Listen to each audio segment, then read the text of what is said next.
Welcome to NR TV. Prabhas latest గా నటించినటువంటి movie కల్కి. ప్రస్తుతానికి ఈ కల్కి సినిమా 1000 కోట్ల కలెక్షన్స్ తో దూసుకెళ్తుంది. అసలుకి ఎక్కడెక్కడ ఎంతెంత కలెక్షన్స్ వచ్చాయి, ఎన్ని రోజుల్లో 1000 కోట్ల మార్కును దాటేసింది, ప్రభాస్ సరికొత్తగా నెలకొల్పిన రికార్డ్ ఏంటి, ఆ వివరాలన్నీ ఈ వీడియోలో చూద్దాం. వీడియోని ఎక్కడ స్కిప్ చేయకుండా చూడండి, చాలా ఇంట్రెస్టింగ్ గా ఉంటుంది. నాగ్ అశ్విన్ దర్శకత్వంలో ఫ్యూచరిస్టిక్ సైన్స్ ఫిక్షన్ గా తెరకెక్కినటువంటి మూవీ కల్కి. ఈ సినిమా ఎప్పుడైతే థియేటర్ లో రిలీజ్ అయిపోయిందో మొదటి ఆట నుంచి కూడా సూపర్ డూపర్ హిట్ టాక్ తో దూసుకెళ్తుంది. మహాభారతంలోని రిఫరెన్స్ తోటి కల్కి లేదా కర్ణ అనే క్యారెక్టర్ తోటి, అలాగే అశ్వత్థామ అనే మెయిన్ లీడ్ తోటి దీపికా పదుకునే, ప్రభాస్, అమితాబ్ బచ్చన్ లాంటి బిగ్గెస్ట్ స్టార్స్ తోటి కమల్ హాసన్ విలన్ రోల్ లో నటించినటువంటి సినిమా కల్కి.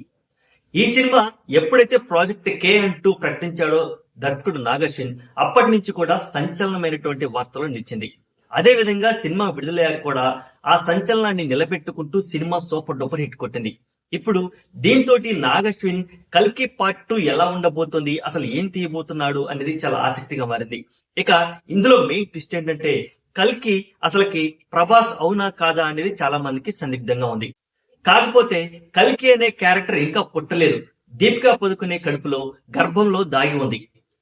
ఆ బాబు ఎప్పుడైతే డెలివరీ అవుతాడో అప్పుడు కల్కి అవతారం మొదలవుతుంది.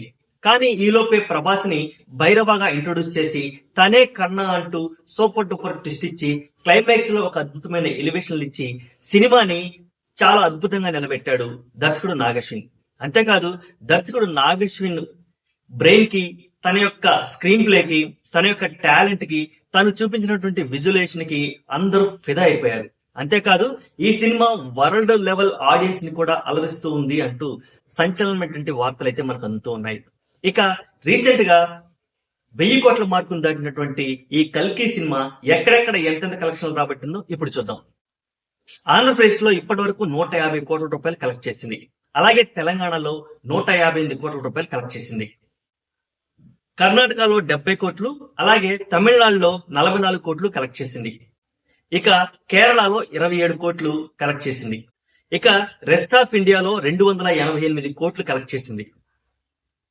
నార్త్ అమెరికాలో 141 కోట్లు, ఐర్లాండ్ లో 16 కోట్లు, యుఏఈ జిసిసి 35 కోట్లు, అలాగే జర్మనీలో 3.35 కోట్లు, మలేషియాలో 5 కోట్లు, సింగపూర్ లో 4 కోట్లు, శ్రీలంకలో 14.5 కోట్లు, ఆస్ట్రేలియాలో 16 కోట్లు, న్యూజిలాండ్ లో 2 కోట్లు. ఇక రెస్ట్ ఆఫ్ యూరోప్ అంటే యూరోప్ కంట్రీస్ లో ఎంతైతే కలెక్ట్ చేస్తుందో అది కూడా, ఆ డీటెయిల్స్ కూడా మన దగ్గర ఉన్నాయి. 6.5 కోట్లు, అలాగే రెస్ట్ ఆఫ్ వరల్డ్ 17 కోట్లు. ఇలా ప్రపంచవ్యాప్తంగా మొత్తంగా కలిపితే 1004 కోట్ల రూపాయల గ్రాస్ ని ఈ సినిమా కలెక్ట్ చేసింది. కేవలం 372 కోట్ల బ్రేక్ ఈవెన్ తోటి ఈ సినిమా రిలీజ్ అయినటువంటి 15 రోజుల్లోనే 1000 కోట్ల మార్క్ ని అందుకొని ప్రభాస్ సత్తాని ప్రపంచానికి చాటింది. అలాగే తెలుగు సినిమా స్టామినాని మరోసారి ప్రపంచ స్థాయిలో నిలబెట్టింది ఈ కల్కి మూవీ. మరి ఈ సినిమా ఇంకా ఎక్కువ కలెక్షన్ రావాలని, అలాగే ఒక మంచి ప్రపంచ చరిత్ర క్రియేట్ చేయాలని, రాబోయే నెక్స్ట్ పార్ట్ 2 కూడా అద్భుతంగా ఆడాలని కోరుకుందాం. అలాగే మీలో ఎంతమంది ప్రభాస్ ఫ్యాన్స్ ఉన్నారు? మరి 15 రోజుల్లోనే ప్రభాస్ 1000 కోట్ల గ్రాస్ ని చేరుకోవడం మీద మీ అభిప్రాయం ఏంటి? అంతేకాకుండా ఈ సినిమా బాహుబలి రికార్డ్స్ ని క్రాస్ చేసే అవకాశం ఉందా? మీ అభిప్రాయాన్ని కామెంట్ రూపంలో తెలియజేయండి. వీడియో ఇస్తే లైక్ చేయండి. Thanks for watching.